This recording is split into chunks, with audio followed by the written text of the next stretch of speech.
the really interesting thing about this is how it really looks at the model of the internet today, and how we're looking at, you know, viral dissemination, as well as the internet business model where, you know, a company like YouTube can provide a service.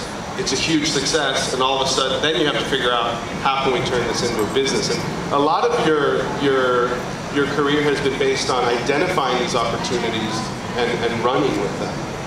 Well, I think the first thing for me was to differentiate what I was doing from traditional commercial ventures, because for one thing, a lot of the work I was making was really designed to call into question conspicuous consumption and the control of public space. So if what I was doing looked identical to every other business, it wouldn't have the same effect as feeling a little bit unique. And it had to sustain itself somehow, so there had to be some revenue generating component. But by charging very little for the stickers, giving a lot of stuff away, putting stuff up in the street that was clearly not advertising anything, because I didn't really have many products at the time, I think people were intrigued.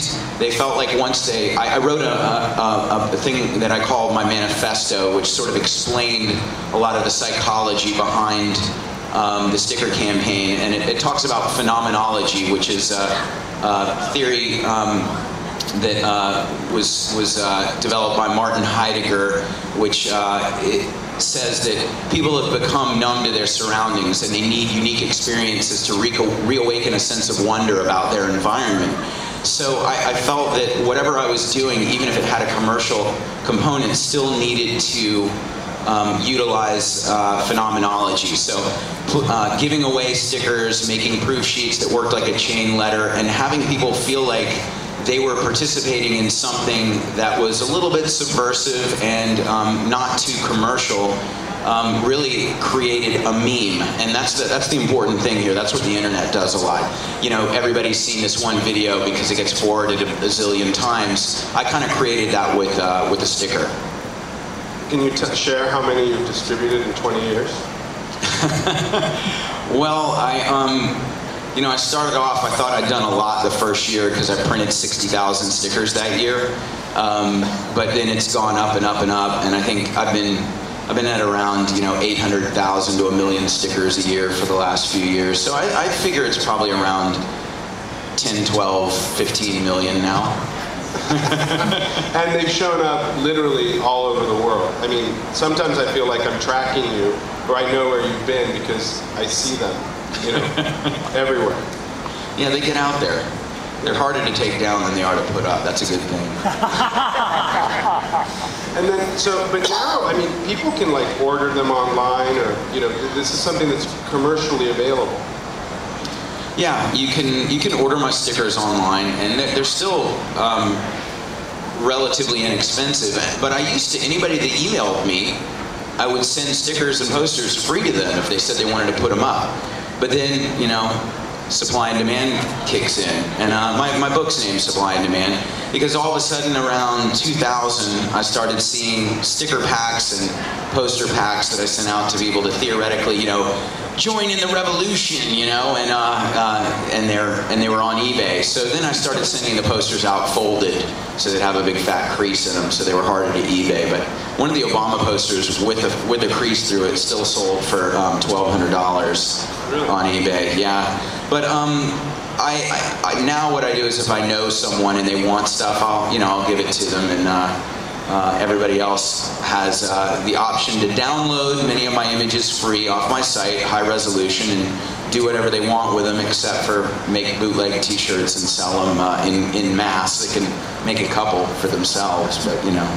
Well, you know, there's a very interesting story about, you know, Shepard did this really great show in Boston, and there were a lot of outdoor works, and the fact that Shepard was in a museum, you know, in many ways challenged your street credibility, and this was manifested one day when we were in one of the murals that he'd done. A kid had come by and tagged "bitch," and you know, so we cleaned it off, and 3 weeks later, someone came in with a spray can and wrote, "Please do not disgrace my city with this ludicrous abomination."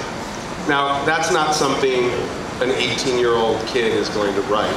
And later witnesses reported that it was 2 women in their 40s who did it. And that situation of reconciling, you're kind of in limbo, because you're having great success in the art world, you're entering the art world in a big way, but at the same time you're challenged with your roots. How do you reconcile that? Well, to me, it all comes down to what the end goals are, and also recognizing how things evolve. The end goal for me was always to make people realize that art can affect things, and whether it's just a piece of expression that's therapeutic for the creator that they're sharing with an audience, or it's got an overt political message. I think that art is very underutilized as a tool of communication. So for me, putting my work in the street was a way to connect with a broad audience. I'm a populist.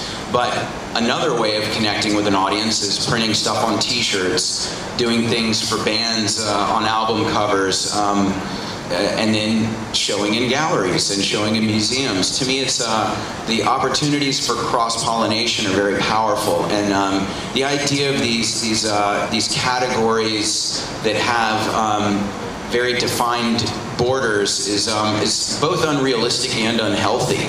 And so, in Boston, the really great thing was that the museum understood my practice. They helped me secure many outdoor murals, and I secured a few additional ones on my own.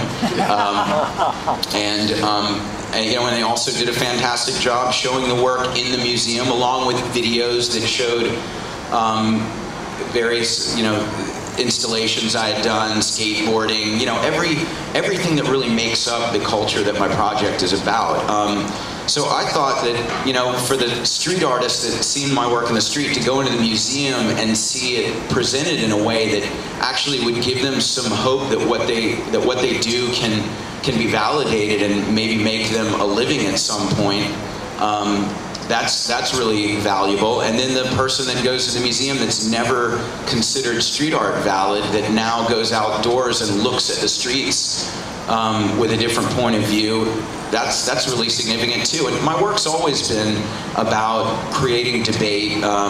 It's been provocative, and so that I've become a lightning rod for various ends of the spectrum is sometimes unpleasant, but really indifference would be far worse. Yeah.